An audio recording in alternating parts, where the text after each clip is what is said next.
नमस्ते। आज के सत्र की शुरुआत करते हैं प्रार्थना से।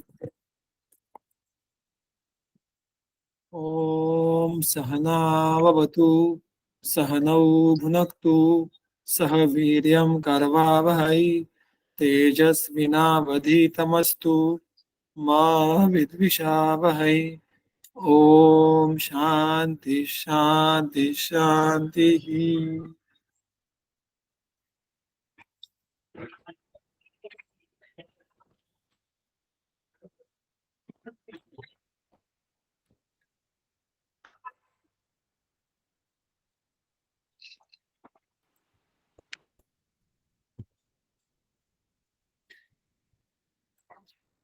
नमस्ते। तो हमने इसके पहले के दो सत्रों में चरक सूत्र अध्याय क्रमांक 13 स्नेहाध्याय इसका अध्ययन ने प्रारंभ किया था। बीच में कुछ खंड हुआ था, लेकिन उसके पहले के सत्र में जो हुआ था उसका सिर्फ उल्लेख करके मैं आगे शुरू करता हूँ कि जो हमारे चतुस्नेह है, घृत, तैल, वसा, मज्जा, उनके बारे में हमने देखा था।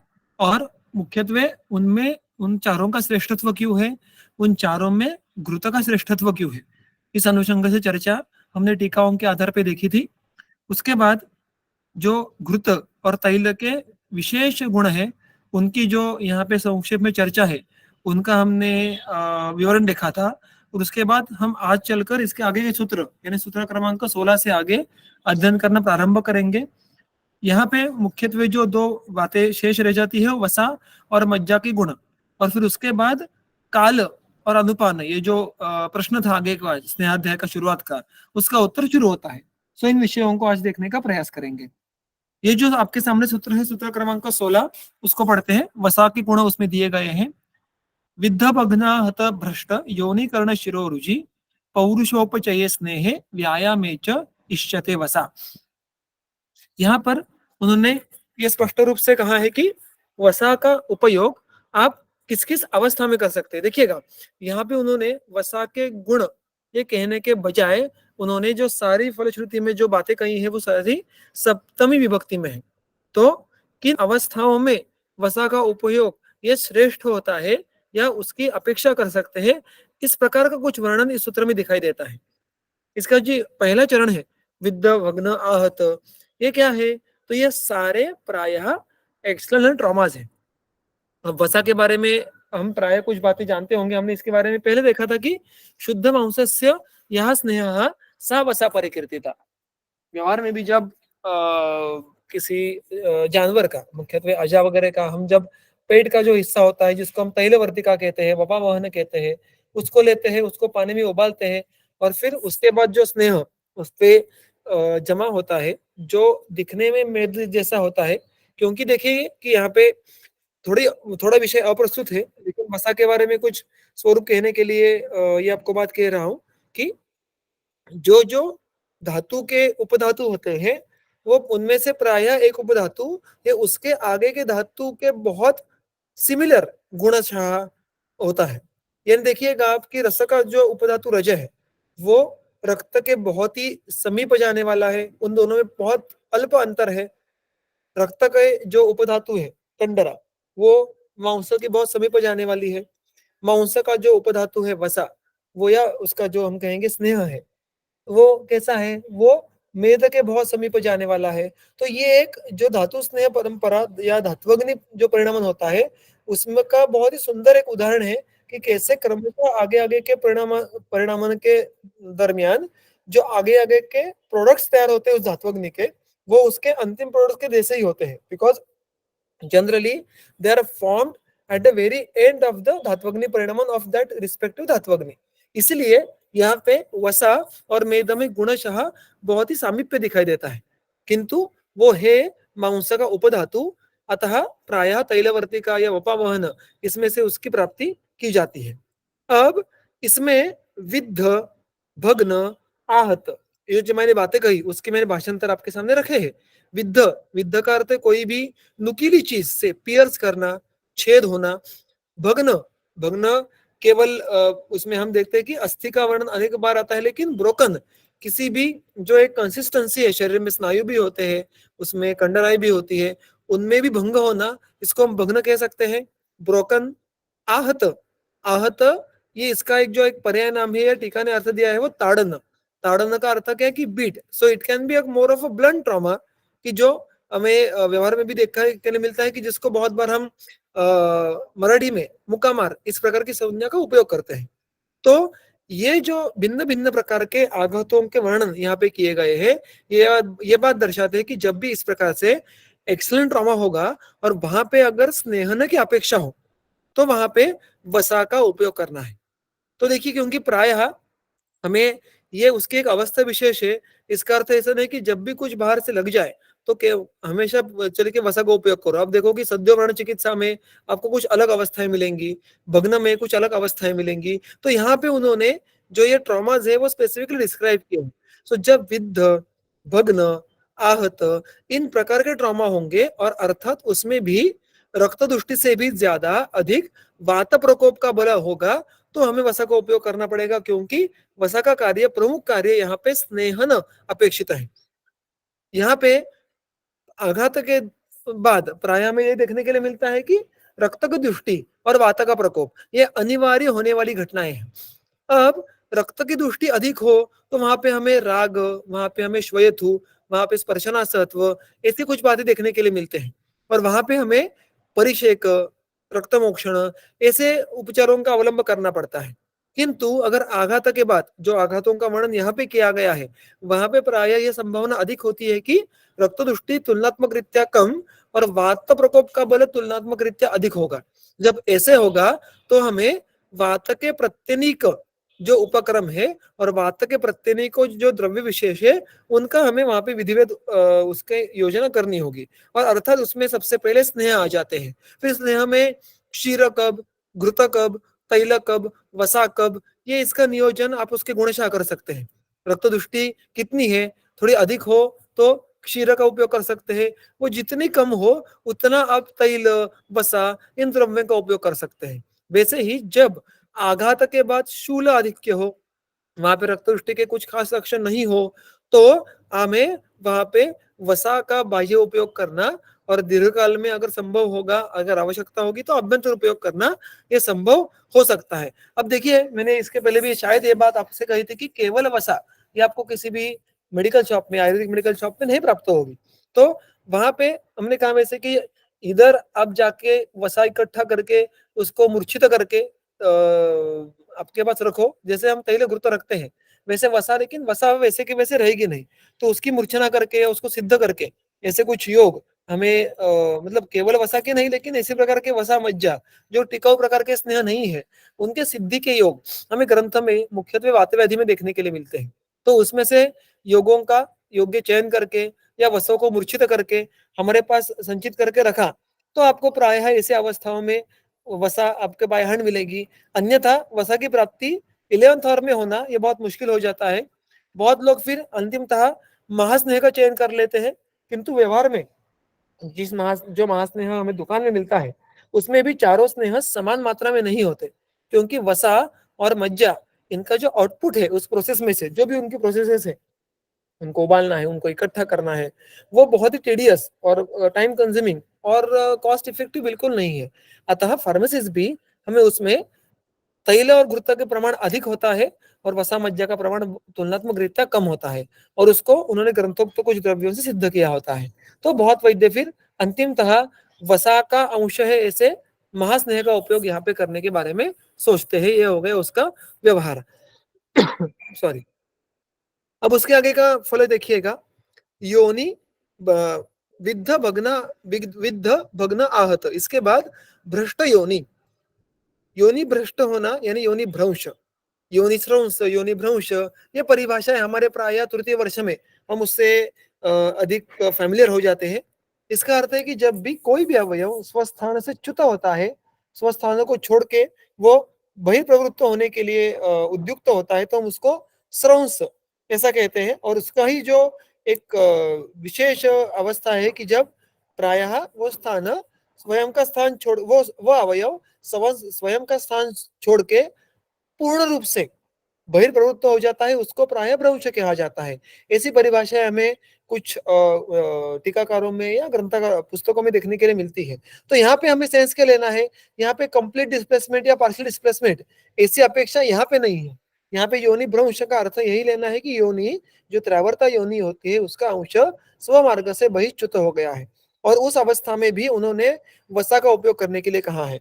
और कुतूहल से अगर आप देखने के लिए जाए कि इस प्रकार का जो एक्चुअल उपयोग है, क्या उस व्याधि के अधिकरण में चिकित्सा स्थान में किया गया है क्या? तो मे बी अर्थात इसका कभी इस अवस्था में उपयोग करने के अभी तक मुझे अवसर नहीं मिला है, क्योंकि इस प्रकार के रुग्ण देखने के लिए इतने सहजता से नहीं मिलते और मिल भी गए तो हम यहाँ तक प्राय इस अवस्था और उसके अवस्था विशेष चिकित्सा तक नहीं पहुंचते।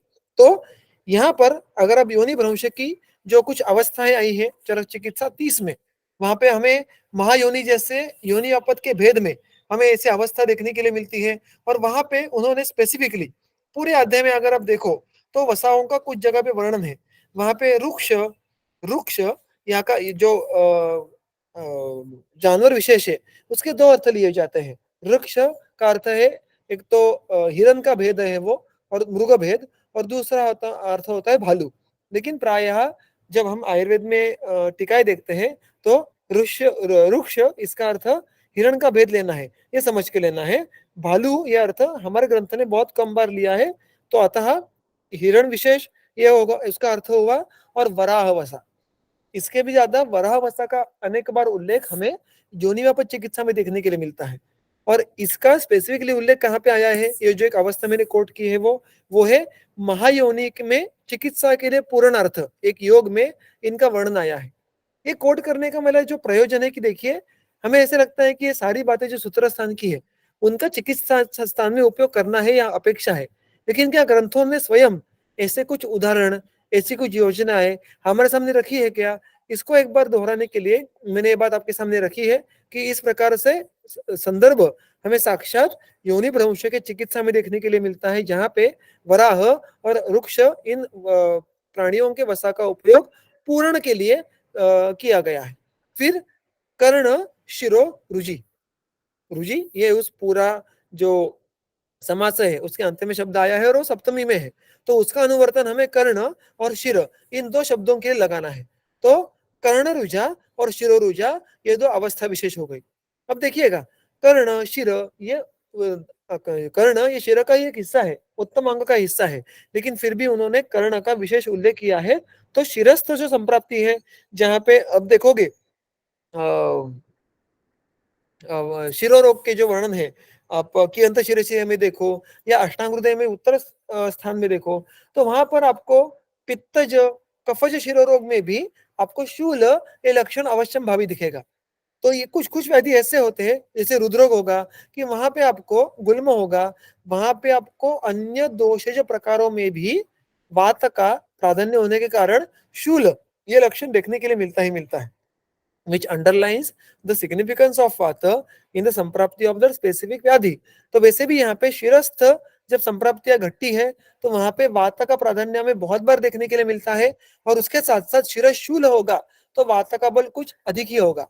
वैसे ही कर्ण कर्ण भी देखने के लिए जाए तो वहां पे अवकाश ये बहुत ही सुस्पष्ट रीत्या हमें बहिकर्ण में भी और अंतःकरण में भी वहां पे है, ये बहुत ही स्वयं सिद्ध बात है। तो जब भी अवकाश है जो वायु का आश्रय वहां पे होता है, अतः वहां पे वात का चय होने की संभावना ये सहजता से होती है। हम देखते हैं कि प्रायः जो बहिर्मुख स्रोत से है, अक्षी होंगे, नासा होंगी या मुख होगा, उसमें से भी शूल होने की तीव्रता सर्वाधिक कहाँ पे होती है, तो कर्ण में होती है। जब भी देखते हैं कि मुख्यतः बच्चों में बहुत बार देखने के लिए मिलता है, या कभी लक्षण स्वरूप या उपद्रव स्वरूप प्रतिशाय के बाद या कंठस्थ कफ संचिति के बाद रुग्णों में कंठशूल कर्णशूल देखने के लिए मिलता है, तो उसकी तीव्रता अत्यधिक होती है किसी भी अन्य बहिर्मुख स्रोत की तुलना में, क्योंकि वहां पे वात का स्थान है वो मूलतः, और अतः वात का चय प्रकोपादि बातें होना वो तुलनात्मक रीत्या सहजता से होता है। अतः वहां पर भी हमें कुछ अधिक स्निग्ध, कुछ अधिक ऐसा स्नेह द्रव्य जो शरीर के धातुओं के सामान्य है। देखिएगा वसा की एक खास बात है वो है कि वो साक्षात मांस का स्नेह है, और मांस ये मनुष्य का एक धातु है। यहाँ पर भी हम जांगम द्रव्य में जो उदाहरण के तौर पे आजा होगा, ऊपर हमने जो वराह देखा, ये भी कैसे है, ये भी उनके शरीर के मांस धातु से प्राप्त किया हुआ उपधातु है। तो इस प्रकार मांस ये हमारे मांस के साथ द्रव्य सामान्य रखता है, वैसे ही वसा ये हमारे शरीरगत जो वसा द्रव्य है उसके साथ सामान्यत्व रखती है। अब ऐसे जो द्रव्य होते हैं जो साक्षात द्रव्य सामान्य होते हैं, वो प्रायः हमारे शरीर में तुलनात्मक रीत्या बहुत ही अल्प काल में घुल मिल जाते हैं, बहुत अच्छे से स्नेहन कर पा सकते हैं उन द्रव्यों से हम। और यहाँ पर तो शिरस्थ कोई स्थानिक उपक्रम करना है, कर्ण पूर्ण करना है, तो वहां पर जाठराग्नि की बहुत बड़ी अपेक्षा है, ऐसा भी नहीं है। तो यहाँ पे जो वसा का गुरुत्व होगा उसकी भी कोई बड़ी हमें परेशानी नहीं होती। अतः शिरशूल, कर्णशूल, यहाँ पर भी युक्तिवशात मुख्यत्वे स्थानिक उपक्रम के लिए वसा का प्रयोग कर सकते हैं। फिर एक बार मैंने आपको अष्टांग हृदय उत्तर स्थान में से एक जो संदर्भ दिया है कि वातज कर्णशूल। अब कर्णशूल में भी देखिएगा तो जो कर्ण रोगों का जो क्लासिफिकेशन है उसमें वातज, पित्तज, कफज, ये जो पहले 3 प्रकार है उन सबको वो वातज कर्णशूल, पित्तज कर्णशूल, कफज कर्णशूल ऐसा कहते हैं। तो शूल ये कर्ण रोगों के इस संप्राप्ति में अवश्यंभावी घटना है जो वात के प्राधान्य को दर्शाती है। अतः शरीर के धातुओं के द्रव्य सामान्य, अत्यंत स्निग्ध, अतः बहुत अल्प काल में अच्छा कार्य करने वाले ऐसे वसा द्रव्य का चयन यहाँ पे महास्नेह के द्वारा किया गया हमें देखने के लिए मिलता है। तो ऐसे अधिक भी संदर्भ हो सकते हैं, बिल्कुल वो उसको हम आप ढूंढ सकते हैं, लेकिन यहाँ पे ये बात कहने के लिए मैंने संदर्भ रखे हैं कि इनका एप्लीकेशन हमें चिकित्सा स्थान में, उत्तर स्थान में देखने के लिए जरूर मिलता है। उसके बाद देखिए जो दूसरी पंक्ति है वो पौरुष उपचये। पौरुष उपचय, जब पौरुष का अपचय हुआ हो तो उस अवस्था में उपचय करवाने के लिए। अब पौरुष का अर्थ क्या, तो पौरुष का अर्थ शुक्र ऐसा लिया जाता है। तो शुक्र का जब क्षय हुआ हो, शुक्र के वृद्धि की अपेक्षा हो, तब स्नेहन के लिए पौरुषोपचय स्नेहे, पौरुष के उपचय के लिए जब स्नेहन की अपेक्षा हो तो वहां पे वसा का उपयोग कीजिएगा। मैंने अभी अभी उसका एक जो आपको कारण कहा है कि वसा ये हमारे शरीर के धातुओं के बहुत ही सामान्य द्रव्य है और इसलिए उससे धातुओं की वृद्धि अन्य द्रव्यों से अधिक सहजता से अल्पकाल में और अच्छे एफिशिएंटली होती है। यहाँ पर भी जब हमें शुक्र जैसे अत्यंत स्निग्ध द्रव्यों का हमें वहां पे पूर्ण करना है, उपचय करना है, तो स्नेहन के लिए चारों स्नेहों में से जो अग्नि के लिए भी ठीक है, सेवन करने के लिए भी तुलनात्मक रीत्या मज्जा से बहुत ही सुलभ जा सकता है क्योंकि वो मांस का हिस्सा है। और हमारे जो समाज है उसमें जब मांस का सेवन किया जाता है तो उसमें मांस धातु साक्षात और उस संबंध घटक सेवन किए जाते हैं, तो इस प्रकार साथ में होना यह अधिक सहजता से संभव है। अतः धातुओं की आपूर्ति के लिए, धातु स्नेह परंपरा में योगदान देने के लिए वसा यह स्नेह विशेष स्थान रखता है। अतः जब पौरुष यानी शुक्र इस भाव विशेष का अपचय हो तो वहां पे स्नेहन करने के लिए, उस स्नेहन के द्वारा उसको उपचय करने के लिए वसा का उपयोग करने का निर्देश किया गया है।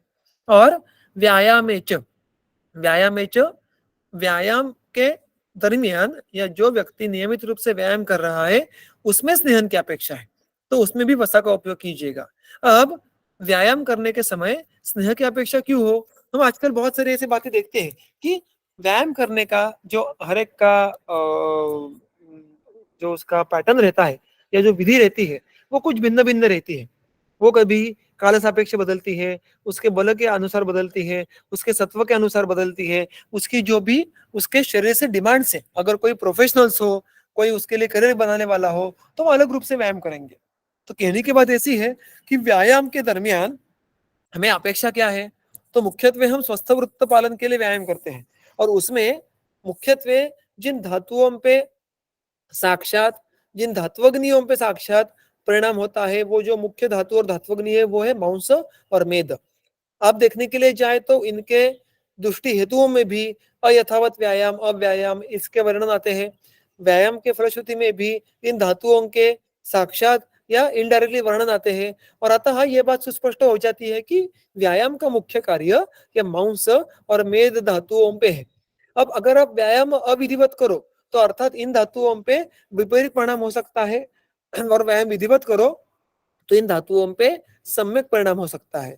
अब जब किसी व्यक्ति को हमने व्यायाम के बारे में कुछ चर्चा, जब हम मात्रा शितीय अध्याय सॉरी तस्या शितीय अध्याय के बारे में हम उसका वाचन कर रहे थे, तो वहां पे हमने की थी कि कैसे वहां पे ग्रंथकार ने कहा है कि स्थैर्यार्था बलवर्धिनी व्यायाम ये अर्धशक्ति करना है, लेकिन अगर उसको आप नियमित रूप से अर्धशक्ति के प्रमाण में करें तो वो आपका बलवर्धन करता है, आपकी अर्धशक्ति बढ़ती है, तो आपका व्यायाम भी बढ़ता है, और इस प्रकार से आप ग्रेजुअली आपके व्यायाम का प्रमाण बढ़ा सकते हैं।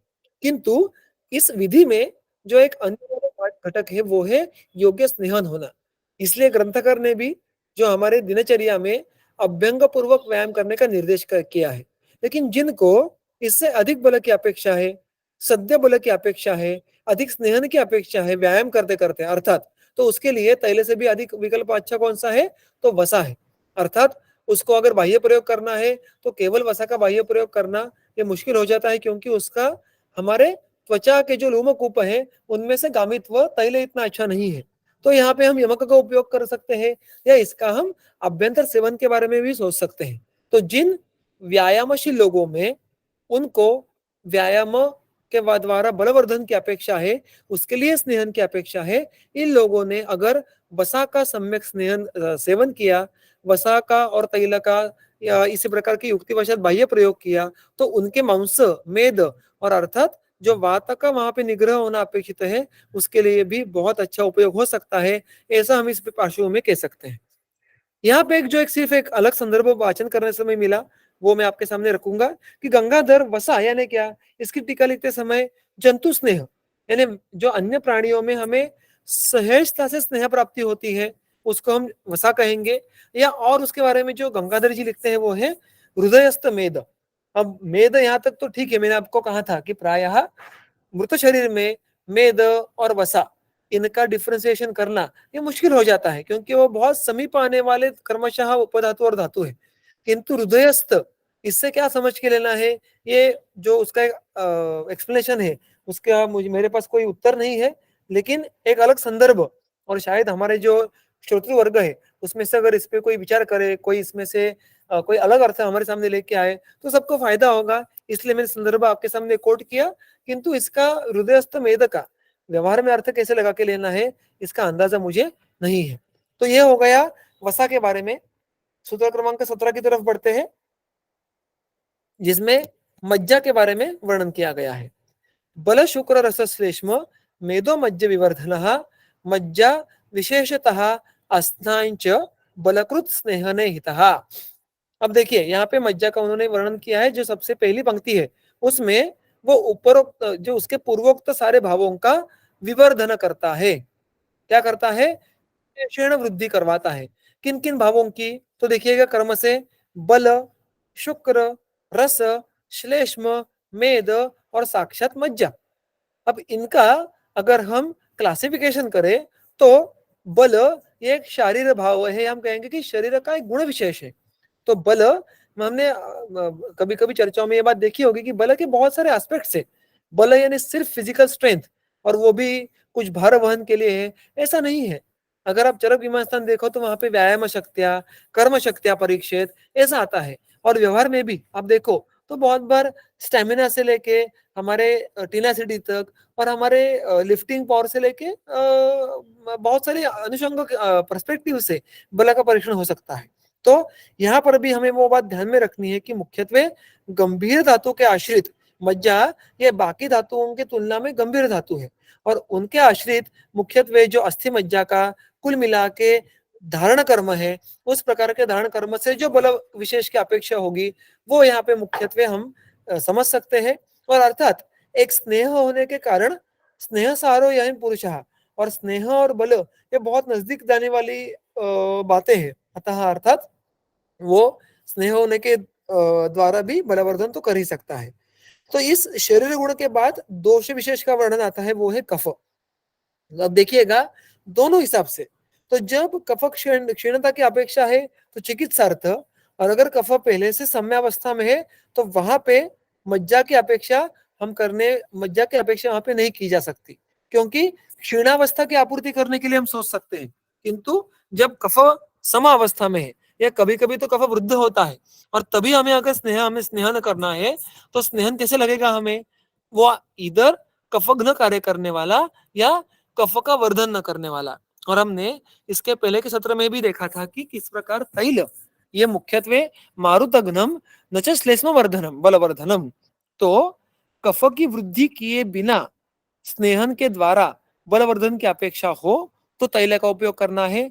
कफ की वृद्धि की भी अपेक्षा है, बल की वृद्धि की भी अपेक्षा है, यानी कफ और बल दोनों क्षीणावस्था में है, तो उस अवस्था में मज्जा जैसा स्नेह यह अधिक संयुक्तिक सिद्ध होगा। ये बात यहाँ पे समझ के लेना आवश्यक है। और उसके बाद अब देखिएगा, इतने सारे धातुओं का एक साथ उल्लेख इसके पहले के तीनों स्नेहों में नहीं आया था। यहाँ पे वो साक्षात धातुओं का उल्लेख करते हैं।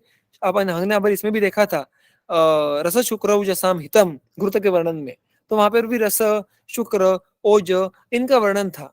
मज्जा में तो रस और शुक्र इनके साथ साथ मेद और मज्जा इनका भी वर्णन है। तो देखिएगा, मेद, मज्जा, शुक्र ये अंतिम के जो अस्थि को अर्थात निकाल दे तो अंतिम के सबसे स्निग्धतम ऐसे हमारे शरीर के धातु है जो अत्यंत सारवान है और उन पे बहुत अधिक प्रमाण में धात्वग्नि के संस्कार होते होते हमें इस प्रकार के धातु प्राप्त होते हैं। तो उनकी आपूर्ति के लिए हम शरीर अन्य प्राणियों के शरीरगत जो मज्जा है उनका उपयोग करें तो उससे हमें बहुत अच्छा लाभ हो सकता है। क्योंकि देखिए, हम वसा के बारे में बात कर रहे थे, मज्जा के बारे में बात कर रहे हैं, तो ये धातु भी उस प्राणी विशेष के शरीर में, उस जानवर के शरीर में धात्वग्नियों के जाठराग्नि से शुरू होके धात्वग्नि के अंतिम संस्कार तक उस पे सारा संस्कार हो चुका है। तो वो भी अनेक बार पक्व हो चुका है, अतः उसका सेवन करना और उसको शरीर के साथ साथ में करवाना, ये अन्य जो स्थावर स्नेह है, जो स्थावर स्नेहों के हमने बहुत सारे उदाहरण इस अध्याय के शुरुआत में देखे थे, जिसको हम तैल योनि ऐसे कहते हैं, उनकी तुलना में इस प्रकार का स्नेह ये बहुत कम समय में बहुत अच्छे से इन स्निग्ध गंभीर धातुओं की आपूर्ति करने की क्षमता रखता है। अतः अल्पकाल में अगर हमने जब स्नेहन करना है, भ्रूण करना है, धातु बलवर्धन करना है, तो मज्जा जैसे स्नेह का हम बारे में सोच सकते हैं।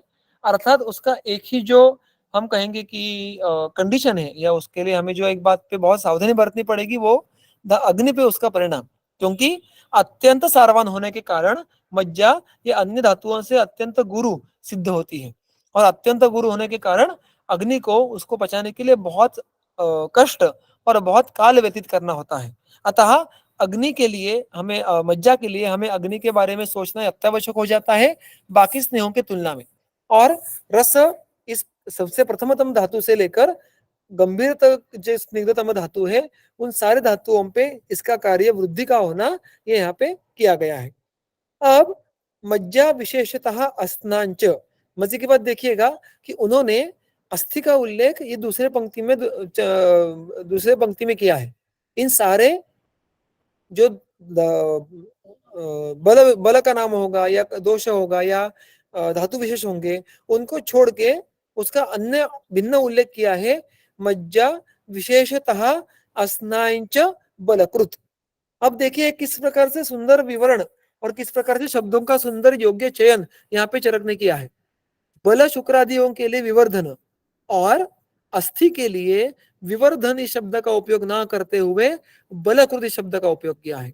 तो जब भी हमें अस्थि का बलवर्धन करना है तो मज्जा का उपयोग कर सकते हैं। अब देखिएगा, अस्थि बलवर्धन करना और अस्थि का साक्षात वर्धन करना ये एग्जैक्टली अलग अलग बातें हैं, ऐसा भी नहीं है।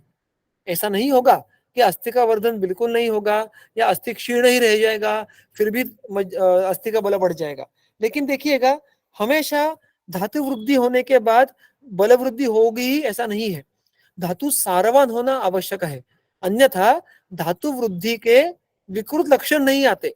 जितने धातु बढ़े उतना अच्छा ऐसा हो जाता, किंतु ऐसा हमेशा होता नहीं है, क्योंकि प्रायः धातु और दोष इनका आश्रय भाव होता है और धातु वृद्धि में प्रायः कफ का अनुगतत्व होता है। ये बात हम सब 11वें अध्याय के अनुसंग से जानते हैं।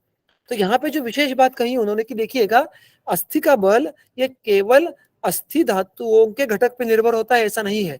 अगर आप अगर शरीर रचना देखो, शरीर देखो आयुर्वेद का, तो ये बात सुस्पष्ट है कि मज्जा का कार्य क्या है, पूर्ण है।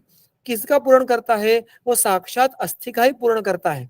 और इस प्रकार से अस्थि मज्जा नाम से एक यूनिट बनता है जो बहुत सारे कार्य एक साथ करता है। और इसलिए उल्टा देखो कि केवल अस्थि अगर आप देखने के लिए जाए तो देखने में जितना हमें वो भारी लगता है उतना नहीं होता है। आपने अगर बोन सेट हैंडल किए होंगे जो एक्चुअल ह्यूमन बोन के बने थे हमारे यूजी में, तो उसमें उसके देखने के लिए आकार बड़े होते हैं किंतु वो बहुत अधिक सुशील होते हैं, वजन में बहुत हल्के होते हैं। और उसमें अगर हम देखेंगे तो उसमें खरत्व होता है। तो इस प्रकार के केवल अस्थि धातुओं के द्वारा शरीर का धारण होना संभव नहीं है। तो उस सौशीर्य में क्या अपेक्षित है, तो सौशीर्य में मज्जा और वायु के पूर्ण के लिए वो आकाश का अपेक्षा है। और उस प्रकार अगर आप अस्थि के भीतर मज्जा का पूर्ण है ऐसा विजुलाइज करो, तो जाके वो अस्थि मज्जा के साथ अत्यंत उत्तम प्रकार से धारण कर सकता है। और इसलिए मज्जाक्षय में भी हमें अस्थि सौशीर्य ये लक्षण देखने के लिए मिलता है। और ये सारी बातें सोचकर हमें क्या देखना है कि देखिएगा, हमारे पास जब रुग्ण लेके आता है, अगर आप उसका अस्थि परीक्षण करो या आपके पास वो कोई रेडीमेड आपको कोई रिपोर्ट लेके आए या आपको कुछ तो अस्थि संबंध कंप्लेंट कहे, तो परीक्षण करने के समय हमेशा अस्थि और मज्जा दोनों बहुत ही सामीप्य में सानिध्य में रहते हैं, ये बात सोच के परीक्षण करना है। आपको मज्जा के लक्षण या अन्यत्र भी देखने के लिए मिलेंगे, but while examining on any kind of bony surface, जब आप पीड़ना सत्व देखते हैं, वहां का मार्दव देखते होंगे, वहां पे शोथादि या दोष संचिति के बारे में कुछ लक्षण देखते होंगे, तो वहां पे अस्थि के साथ साथ मज्जा के बारे में सोचना भी अत्यावश्यक है। अब अगर वातव्याधि देखो, तो वातव्याधि में भी अस्थि मज्जागत वात, अस्थि मज्जावृत वात, ये उन्होंने एक साथ वर्णन किए हैं। आप अगर ज्वर में भी जाके देखो तो चातुर्थ का ज्वर है वो अस्थि मज्जागत है। तो संप्राप्तियों में भी बहुत बार दोषों का दोष इन धातुओं में आश्चर्य रहते हैं कि मानो वो दोनों एक एक घर या एक जगह शेयर कर रहे हो। So we have to visualise sharir in this perspective, and after all this visualisation will understand कि भाई मज्जा या अस्थि के लिए बलकृत क्यों है, साक्षात वर्धन क्यों नहीं करेगी। क्योंकि अस्थि क्षीण अवस्था में अस्थि के वर्धन के लिए कौन सी चिकित्सा कही गई है, जातान क्षीर घृत तिक्त संयुत वस्तु तथा। तो तिक्त सिद्ध क्षीर, तिक्त सिद्ध घृत, इनका पान या इनके बस्ती, इस प्रकार का उसका एक साझा अर्थ लिया जाता है। यह साक्षात अस्थि धातु के वर्धन के लिए है, किंतु केवल इतना करके अस्थि धातु का बल बढ़ेगा ऐसा नहीं होगा। उसके लिए उसको अच्छे दर्जे के मज्जा की भी आवश्यकता होती है। और इसलिए अस्थि धातु की वृद्धि की अपेक्षा नहीं, किंतु विशेष रूप से अस्थि के बल वृद्धि की अपेक्षा है, तो स्नेहन में हमें मज्जा के बारे में सोचना आवश्यक हो जाता है। अतः अस्थि को अलग क्यों उठाया है, क्योंकि जो तिक्त सिद्ध घृत या तिक्त सिद्ध क्षीर है, उस जैसे जो अस्थि का वर्धन है वो मज्जा के द्वारा अपेक्षित नहीं है। मज्जा से मुख्यत्वे अस्थियों का पूर्ण होना, उसका स्नेहन होना और फिर उसके द्वारा अस्थि का बलवर्धन होना, ये बात अपेक्षित है। और देखिएगा, प्राय मैं बहुत जगह पे ये बात कहता हूँ कि जब भी हम अस्थि वर्धन के बारे में सोचते हैं तो प्रायः हमारी सोच आयुर्वेदी हो तो हम तिक्त क्षीर घृत सिद्ध सिर सिद्ध क्षीर इत्यादि बातें हम सोचते हैं। उसके भी पहले की जो एक भ्रष्ट सोच होती है कि बहुत बार हम जो कैल्शियम सप्लीमेंट्स, कैल्शियम कंपाउंड जो हमारे आयुर्वेद के हैं, उनको इकट्ठा करके उनको हम अस्थि वृद्धि के लिए भेजते हैं। क्योंकि किसी ने तो कहा है कि उनके बोन्स में या उस प्रकार के टिश्यू में कुछ तो क्षति पहुंची है। अब प्राय फिर उसमें हम सुधा वर्ग का उपयोग करेंगे, कुकुटांड का उपयोग करेंगे एंड सो ऑन। लेकिन हम ये डिफ्रेंशिएट करना को चूकते हैं कि भाई हमें यहाँ पे अस्थि वृद्धि करनी है या अस्थि बलवर्धन करना है, केवल अस्थि दुष्य है या मज्जा है या दोनों है। और अगर ये डिफ्रेंशिएट करे तो चिकित्सा में कितना अंतर पड़ सकता है, ये बात आपके सामने है। तो अतः जब भी ऐसी कोई रुग्ण आपके सामने आए तो हमारा पहला कर्तव्य है कि आयुर्वेदीय पद्धति से दोष धातु मलों की स्थिति को अनुमान करने का प्रयास कीजिए। उसमें निदान पंचक होगा, दर्शन स्पर्शन प्रश्न होंगे, और फिर निश्चित कीजिएगा कि मुझे काम अस्थि पे करना है या मज्जा पे करना है, और उसके द्वारा आपके चिकित्सा में भेद लाए तो आपको बहुत ही कम अल्पकाल में योग्य औषधियों की मात्रा में अच्छा उपशमन देने की क्षमता प्राप्त होगी। तो दिस इज अबाउट द जो चतुस्नेह का अंतिम हिस्सा है। अब इसके आगे का केवल सूत्र पढ़ते हैं, उसका मैं थोड़ा सूतोवाच करता हूँ, और उसके आगे के जो सारे उसके वर्गीकरण वर्णन का भाग है वो हम अगले सत्र में लेंगे, क्योंकि विशिष्ट काल और उसमें विशिष्ट स्नेह का सेवन, इसके बारे में टीकाकारों ने बहुत सारे इनपुट्स दिए हैं। और अगर हम भिन्न भिन्न ग्रंथों के भिन्न भिन्न टीकाकार देखें तो सारे एक साथ पढ़े तो उसमें कुछ मत भिन्नत्व हमें प्रतीत होता है जो टीकाकारों के द्वारा आगे लाया गया है, तो उसकी चर्चा होना भी कुछ हद तक आवश्यक है। तो इसलिए मैं सूत्र पढ़ता हूँ, उसका अर्थ देखते हैं, और बाकी की बातें हम अगले सत्र में करेंगे। सर्पी शरदि पातव्यम वसा मज्जा च माधवे तैलम प्रावरुषि नात्युष्ण शीते स्नेहम पिबेत नरहा। तो इस सूत्र में हमें दो वाक्य देखने के लिए मिलते हैं। उन दोनों वाक्यों का क्रियापद का अर्थ जो है वो पीजिएगा या पीना चाहिए, किंतु दो अलग अलग क्रियापदों का उल्लेख किया है, इसलिए हमें दो अलग अलग वाक्यों के अनुसार इस सूत्र का अर्थ देखना है। पहला क्या है, पहला वाक्य कहां से शुरू होता है, सर्पी से लेकर प्रावरुषि तक। तो शरदि सर्पि पातव्यम, यानी शरद ऋतु में घृत का पान करना चाहिए। माधवे वसा मज्जा च पातव्यम, माधव में वसा और मज्जा का पान करना चाहिए। तैलम प्रावरुषि पातव्यम, प्रावरुट ऋतु में तैल का पान करना चाहिए। तो देखिए यहाँ पे क्रमशः किस ऋतु में किस स्नेह का पान करना चाहिए, क्रियापद को बहुत गौर से देखिएगा। सेवन करना चाहिए ऐसा नहीं कहा, पान करना चाहिए ऐसा कहा है, पातव्यम। तो ये बात हमारे अर्थ देखने के लिए कुछ तो मायने रखता है।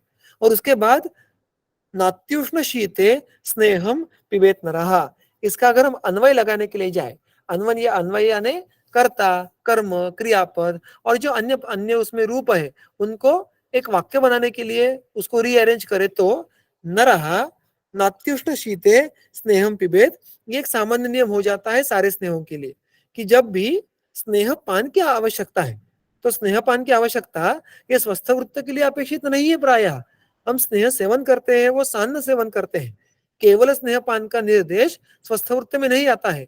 तो एक बात यहाँ पे इनडायरेक्टली समझ में आती है कि ये धातु वैषम्य की अवस्था होगी जहाँ पे स्नेहपान करने की अपेक्षा है और वो ऋतु सापेक्ष है। लेकिन इन सारे ऋतु आप देखो कि शरद, माधव, माधव का अर्थ क्या होता है, माधव ये वैशाख इस महीने का पर्याय नाम है, तो वो वसंत ऋतु के अंशों को दर्शाता है। और प्रावरुट, प्रावरुट यानी ग्रीष्म और वर्षा, इन दोनों का जो बीच का हिस्सा होता है उसको प्रावरुट कहा है। आई एम सॉरी, वर्षा ऋतु का जो प्रकर्षण वृष्टि होती है उसका निरुक्ति की गई है प्रावरुट, उसको हम प्रावरुट कहेंगे। तो वहां पे ग्रीष्म और वर्षा के बाद, ग्रीष्म के बाद वर्षा के पहले ये जो ऋतु होता है वहां पर उन्होंने सेवन करने के लिए कहा है तैल। तो चैत्र, आई एम सॉरी, वसंत, शरद और प्रावरुट, ये तीनों साधारण ऋतु है। साधारण ऋतु में क्या होता है, औष्ण्य और शैत्य ये कोई भी अत्यधिक नहीं होता, और इसलिए प्रायः जो ऋतुनुसार शोधन होते हैं ये तीन ऋतुओं में आते हैं। तो ये एक बात सुस्पष्ट हो गई कि प्रायः कौन से साधारण ऋतु में किस स्नेह का पान करना है। और इन जनरल अगर स्नेह का पान करना है किसी धातु वैषम्य को ठीक करने के लिए, तो अगर काल के बारे में सोचे तो काल ये नात्युष्ण शीत होना अपेक्षित है, ये एक और नियम यहाँ पे उन्होंने कहा है। तो ये उसका एक बहुत ही बेसिक अर्थ हुआ। इसका जब जितना हम थोड़ा आगे जाके काल के जो आगे के सारे सूत्र हैं और उनकी टीकाएं हैं उसके बारे में चर्चा करके उसका सार देखने का प्रयास करेंगे तो आपको इनके पीछे का जो कार्यकारण भाव है वो अधिक सुस्पष्ट हो जाएगा। अभी के लिए केवल कौन से ऋतु में कौन सा स्नेह कहा गया है इतनी बात ध्यान में रखिएगा, इसका उर्वरित वर्णन हम आगे के सत्र में करेंगे। तो आज यहाँ पे विराम लेंगे, अगर किसी को कोई प्रश्न हो तो आप पूछ सकते हैं, अन्यथा सत्र की समाप्ति हम यहाँ पे करेंगे। नाती उष्णशीतेचा अन्वय काळाशी घ्यायचा आहे, स्नेहाशी नाही घ्यायचा आहे, बरोबर ना? हो, कारण सप्तमी मध्ये आहे ना ते। तर बरोबर. नरः नात्युष्ण शीते, माणसाने अतिउष्ण किंवा अतिशीत अशा प्रकारचं काळामध्ये, हा हा, ओके काळ ओके, कळलं नसताना कळलं, हा शीते आहे, स्नेहाचं पान बरोबर. करायचंय असं येते। Excuse me sir, yes, sir ते मगाशी म्हणलं तुम्ही रक्त दृष्टी असेल तर स्पर्शासहत्व असतं, हा हा, तर कुठलाही अवयव म्हणजे आपण तपासताना म्हणजे स्पर्शाने आपण जसं पाल्पेशन करतो तर त्या हो हो, वेळेला कुठल्याही अवयवाच्या ह्याच्याशी रिलेट करू शकतो का हे रक्तदृष्टी, म्हणजे स्पर्शासहत्व असेल तर? असं प्राय बघायला मिळतं, कारण तुम्ही जर ग्रंथातले भिन्न भिन्न संदर्भ बघायला गेलात बघा, पीडनासहत्व आणि स्पर्शनासहत्व या दोन गोष्टी वेगळ्या आहेत. पीडनासहत्व म्हणजे काय, की मी खूप दाबलं की दुखतंय, पण स्पर्शनासहत्वामध्ये काय असतं की हात पण लावू देत नाही. आता हात पण लावून देत नाही, ज्याला आपण इंग्लिशमध्ये टेंडरनेस म्हणू, ही गोष्ट आपल्याला प्राय आपल्या ठिकाणी पण कुठे कुठे बघायला मिळते. मग ते विसर्प असेल, विदर्दी असेल, धातुपाकाच्या अन्यत्र अवस्था असतील, दुष्टव्रण असेल, किंवा ह्याच्यामध्ये पुढे जाऊन तुम्हाला वातरक्तामध्ये काय अवस्था येतात, रक्तगत वातामध्ये अवस्था येतात. तर तुम्ही हे डेरिव्हेशन आलं कुठून, तर हे लक्षण ग्रंथामध्ये कुठे कुठे बघायला मिळतं आणि व्यवहारात कुठे बघायला मिळतं. तर आम्हाला रक्ताची उपस्थिती ही शरीरामध्ये सर्वत्र आहे. तो अत्यंत सूक्ष्मतर असा धातू आहे. आता हा अन्य धातूंच्या तुलनेमध्ये त्याच्यामध्ये जेव्हा दोषांचा आश्रय होतो तेव्हा पाक होण्याची शक्यता खूप जास्त असते. आणि मुळात रक्त असा एकमेव धातू आहे की ज्याच्यामध्ये पित्त हा आश्रयाने असतो. या सगळ्या गोष्टींचा विचार करता जिथं जिथं प्राय 10 पैकी 9 ठिकाणी टेंडरनेस आहे, तिथं तुम्हाला रक्ताचा विचार करणं आवश्यकच असतो, रक्त प्रदोषाचा विचार करणं आवश्यकच असतो. आणि तिथं तुम्हाला केवळ टेंडरनेस असं नाही, तर संताप असेल, राग असेल, ही लक्षणंही बघायला मिळतात. काही ठिकाणी जिकडं शल्य असेल, म्हणजे कधी बाबा उदाहरणार्थ अगदी अश्मरी शल्यभूत झालाय किंवा बाहेरून एखादं शल्य गेलंय, तिथं तुम्हाला रक्तदृष्टीची लक्षणं नसताना सुद्धा स्पर्शनसत्व बघायला मिळू शकतं. पण प्रायः बाकी ज्या खूप साऱ्या निज संप्राप्ती आहेत त्यामध्ये मात्र व्यवहारात असं निश्चित बघायला मिळतं की टेंडरनेस असेल, स्पर्शनासहत्व असेल, तर तिकडं रक्तदृष्टी ही आपल्याला गृहीत धरावीच लागते. तर मग आमाशय वगैरे तपासताना किंवा मग समजा शिरशूल वगैरे आहे तिथं हो. जर स्पर्शासहत्व असेल ते नसतं. हे बघा, तर आमाशयामध्ये खूप कमी वेळा बघायला मिळतं, ते प्राय पीडनासत्व असतं. स्पर्शनासत्व म्हणजे काय, की पोटाला हात लावून देत नाही पेशंट. आता हे आम्हाला कधी बघायला मिळतं बरेचदा, उदाहरणार्थ यासाठी की बरेचदा अभ्यंतर विदर्दी असेल तेव्हा बघायला मिळतं, किंवा काही काही अपेंडिक्सच्या पेशंटमध्ये बघायला मिळतं. मग तिकडं अशा अवस्था आहेत ना, की अभ्यंतर प्रभूत प्रमाणात धातुपाक आहे, पण ज्यांना पोट दाबलं की दुखतं, ते पीडनासहत्व झालं. दाबलं की दुखणं इज नॉट स्पर्शनासहत्व. सो तिथं तुम्हाला मग रक्ताचा विचार करणं आवश्यक नाहीये. Okay okay, thank you sir. Okay. हा गीतांजली बोल.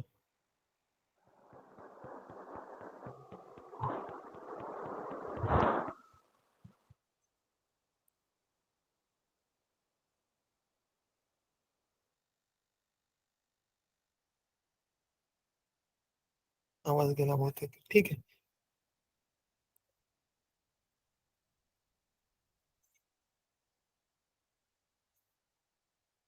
ठीक है, और किसी को कोई प्रश्न होगा तो पूछिएगा, नहीं तो सत्र की समाप्ति करते हैं. Sir, yes. अष्टहृदयमध्ये म्हणजे आपण ते सांगितलेलं सर्पी मध्य वसा तैलम स्त्रीहे शुक्रवरम मतम. मग त्याच्यामध्ये जर आपण म्हणजे सर्पीला त्याच्या संस्कार अनुवर्तनामुळे श्रेष्ठ सांगितलेलं आहे, पण मग बरोबर. आपण वाताची जी प्रमुख चिकित्सा आहे, तर मग त्याच्यामध्ये आपण तैल का सांगितलेलं आहे? म्हणजे मग तिथं आपण स्नेहपानासाठी म्हणजे स्नेहासाठी सर्पीचा उल्लेख का नाही केला? कुठे मला म्हणजे पित्तासाठी प्रश्नाचा अंश केला. ऐकून यायला, कुठे नाही उल्लेख केला म्हणताय तुम्ही? म्हणजे अष्टांगहृदयच्या पहिल्या अध्यायामध्ये हा हा, जिथं दोषानुसार आपण सांगितलेलं आहे की म्हणजे वातदोषामध्ये बरोबर ना. पित्तरक्त आणि तैलम तथा तैलम घृतम मधून म्हणताय हा ना तुम्ही, बरोबर. हा. आणि हा, इकडे म्हणजे आपण जो 16वा अध्याय त्याच्यामध्ये सर्पी मध्य वसा तैलम स्नेहे शुक्रवरम मतम आहे. Exactly my point. बघा, आपण स्नेहानं करताना फक्त वातशमन हा मुद्दा नसतो. जेव्हा दैनंदिन जीवनामध्ये पण स्नेहन उपक्रम करायचा असतो, तेव्हा आम्हाला मुख्य त्याचं प्रयोजन हे धातू स्नेह परंपरा नीट राहिली पाहिजे. शरीरामध्ये बघायला गेलं तर वात व्यतिरिक्त सर्व दोष, सर्व धातू, सर्व मल हे स्निग्ध आहेत, आणि म्हणून आम्हाला योग्य प्रमाणात स्नेह राहणं आवश्यक आहे. या नित्य स्नेहनासाठी हा घृत हे निश्चितपणे सर्वश्रेष्ठ आहे.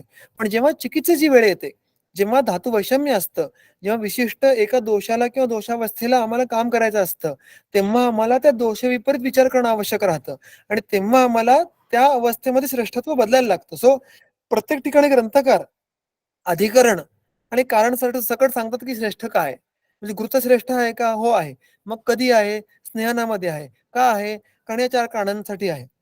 मात्र जेव्हा वातशमनाचा विषय येतो तेव्हा आम्हाला वातशमन करायचंय, वातशमन करणारा स्नेह वापरायचा आहे. तो तिकडं स्नेहन हा साधन झालं, वातशमन हे साध्य झालं. मग स्नेहन करण्यासाठी वात जर शीतगुणाचा असेल, तर मी जर मुळात ज्याच्यामध्ये औष्ण्य बाकी स्नेहांपेक्षा अत्यधिक अधिक आहे, या स्नेहाचा मी वापर केला, तर मला वातशमन चांगलं करायला जमणार आहे. सो दोघांच्या वर्णनाची अधिकरणं वेगळी आहेत. वातशमनासाठी श्रेष्ठ स्नेह कोणता? तैल. पण स्वस्थ माणसामध्ये स्नेहासाठी कोणता उत्तम स्नेह आहे किंवा एकूण जर बघितले की सर्व व्याधी बघितले वातप्रधान्य सोडून द्या. तुम्ही चिकित्सा स्थान पाहिलं तर उत्तर स्थान पाहिलं किंवा इन जनरल तुम्ही कुठे चिकित्सेचे सलग अध्याय पाहिले तर सर्वाधिक वेळा तुम्हाला जो स्नेह वापरायची गरज भासते, उपयुक्त ठरतो, जो संस्काराचं अनुवर्तन करू शकतो तो मात्र घृत आहे. सो हा नियम हा वेगळ्या अधिकरणातला आहे. त्यातला अपवाद स्वरूप किंवा विशेष नियम हा त्याला लागू पडतो. कारण दोघांकडचे आपले साध्य ही भिन्न भिन्न आहेत. Okay sir, thank you sir. Thank you. Sir हा बोला.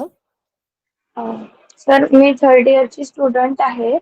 हम्म. म्हणजे मी जेव्हा क्लिनिकला प्रॅक्टिसला गेले तेव्हा मी इतर औषधी निर्माण जास्त बघितले आणि वसा आणि मज्जेचा संदर्भ, त्याचं औषधीकरण म्हणजे निर्माण आणि त्याचा उपयोग हे फार कमी बघितण्यात आलं अशा स्वरूपाचं. तर म्हणजे वसा आणि मज्जा ग्रंथात वाचलंय भरपूर, पण बरोबर. प्रॅक्टिकल ऍप्लिकेशन असं कमी बघितलं. हो तर हो. म्हणजे मला असं समजते, ते तुम्ही सांगा बरोबर आहे का असं, की फर्स्ट इयरला डिसेक्शन मध्ये जे डिसेक्ट करत असताना ऍडिपोस टिश्यू येलो कलरचं जे दिसतं तेच हम्म. स्पष्ट तीच वसा असं आहे का? हम्म. हो नाही, आपण म्हणजे बघा म्हणजे असं आता तुम्ही म्हणजे आपण व्यवहारात बघायला मिळत नाही म्हणून मी मगाशी तुम्हाला उदाहरण म्हटलं त्या प्रकारच आहे की प्राय आपण डिसेक्शन करताना जो ओमेंटम असतो तो करताना हा. आपल्या बरोबर तिकडं चिकटपणा हाताला स्पष्टपणे लागतो. म्हणजे आम्हाला काय हो. अनेक गोष्टी किळस वाटायची. तो जो आणि ती टीका तो वर्णन आपल्याला टीकेमध्ये बघायला मिळतं की त्याला तैलवर्ती का म्हटलंय किंवा वापावहन म्हटलंय.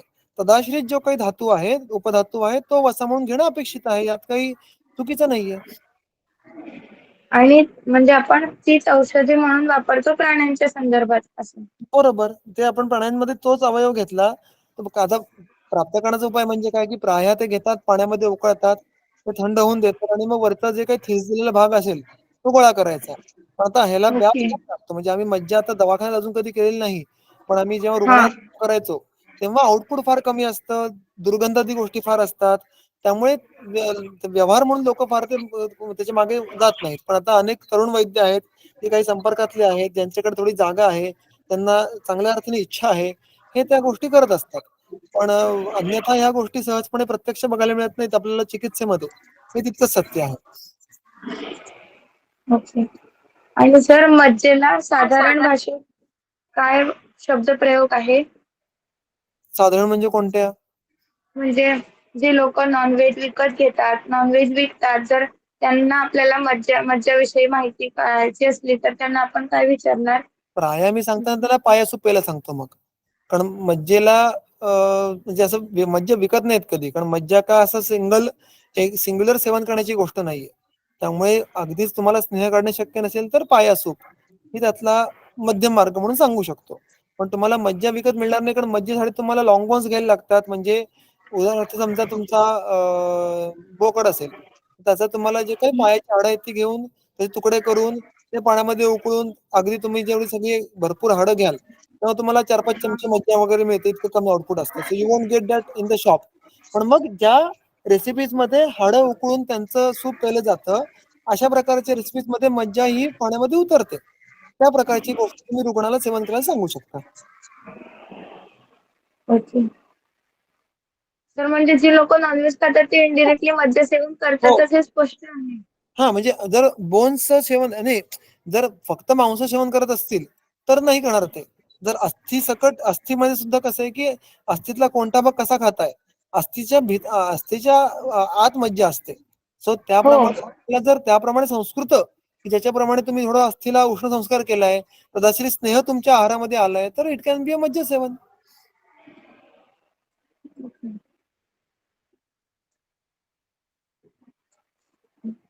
तर त्यामध्ये म्हणजे अनेक लोक जेव्हा पूर्ण नॉनव्हेजचा भाग हा प्रिझर्व करण्यासाठी फ्रीजमध्ये ठेवतात. तर मग तिथे पण मज्जेच्या संस्कारामध्ये पण बदल दिसणार असं ना? हा, तर तो नियम सर्व द्रव्यांना लागू पडतो. हा. होतं असं की जेव्हा कोणती पण गोष्ट आपण फ्रोझन करतो किंवा थंड करतो, तेव्हा त्या द्रव्यातले जे अग्नी तत्व असतं त्याचं बळ हम्म. कमी होतं आणि त्यामुळे त्याच्यातलं हम्म. जे नैसर्गिक परिणामन आहे हे त्याच्यातलं कमी होतं, म्हणून त्या गोष्टी आहे तशा राहतात. पण त्याच्यावरचा काळसंस्कार मात्र होत राहतो, तो काय टाळू शकत नाही. पण त्यामुळे हो. हा जो भाग आहे तो सर्वत्रच आहे. आता ते द्रव्यशः हे म्हणजे विचार करायचा आणि अभ्यासाचा मुद्दा आहे की अशा कोणत्या फ्रोझन गोष्टींनी काय दोष प्राप्त होत असेल, पण ते योग्य सर्वत्र आहे म्हणजे आयडियली योग्य आहे का ते निश्चित नाही. त्याच्यामध्ये काही अंशी बदल का होईल, पण तो बदल प्रत्येक वेळेस काहीतरी मोठा हेतू असेल किंवा मोठं अपत्य असेल असंही नाही. आता समजा ओके. सध्याच्या काळामध्ये फ्रीज आपण सगळेच वापरतो, पण त्या एक हेतूमुळे मोठी-मोठी व्याधी होतात का सरसकट? तर त्याच्यामुळे लगेच त्याला हेतुत्व द्यायला पाहिजे असं नाही. पण त्याचा अतिरेक बरं. केला, तर मात्र त्याच्यामध्ये आपल्याला हेतुत्व प्राप्त होऊ शकतं. सो आम्हाला कोणत्याही संस्काराचं बलाबल तो बघायला लागतं. मग आपण सांगू शकू की बाबा रे ह्याचा आपल्या धातूवर, दोषांवर किती परिणाम होईल. याचा अंदाज आता मला हे बद्दल सांगणं शक्य नाही, कारण कधी असा मी विचार नाही केला आतापर्यंत. Okay sir. Thank you sir. Thank you.